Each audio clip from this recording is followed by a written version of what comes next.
मनसेची रायगड जिल्हा कार्यकारिणी बैठक मनसे नेते संदीप देशपांडे यांच्या नेतृत्वाखाली पेण येथे संपन्न झाली। या बैठकीला संपर्क प्रमुख योगेश परुळेकर, राजेश एरुणकर, अवधूत चव्हाण, जिल्हाध्यक्ष बाळाशेठ म्हात्रे, महिला अध्यक्ष छाया शिंदे, दिलीप पाटील, मनोहर पाटील, हर्षा पाटील, नागेश गावंड यांच्यासह जिल्ह्यातील पदाधिकारी आणि कार्यकर्ते उपस्थित होते। सदर बैठकीत जिल्ह्यातील इच्छुक कार्यकर्त्यांच्या पदासाठी मुलाखती घेण्यात आल्या।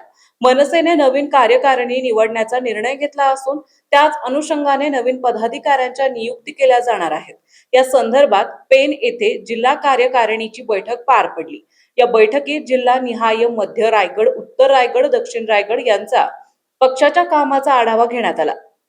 यावेळी बोलताना मनसे नेते संदीप देशपांडे यांनी जिल्ह्यात मनसेची ताकद वाढवण्यासाठी मनसे अध्यक्ष राज ठाकरे यांच्या मार्गदर्शनाखाली पक्षाची नव्याने बांधणी करण्यात येत आहे। त्यासाठी पक्षावर प्रेम असणाऱ्या नवीन चेहऱ्यांना संधी दिली जाणार आहे। त्यासोबत जे पक्षासोबत पूर्वीपासून आहेत त्यांनाही नवीन नियुक्तीमध्ये स्थान दिले जाणार आहे असे सांगितले आहे।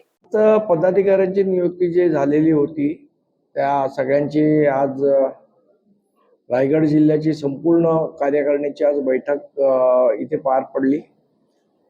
येणाऱ्या दिवसांमध्ये पक्ष बांधणी कशा प्रकारे झाली पाहिजे, त्यासाठी काय काय उपाययोजना करायच्या आहेत, एकंदर रायगड जिल्ह्याची परिस्थिती काय, येणाऱ्या ग्रामपंचायतीच्या निवडणुकीची तयारी, या सगळ्या विषयावर व्यापक चर्चा आज आमच्या सर्व पदाधिकाऱ्यांबरोबर झाली।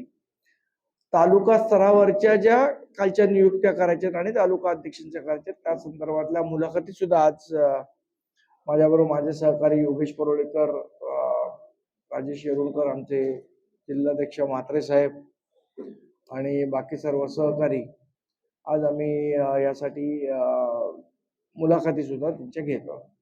प्रतिनिधी किरण बांधनकर।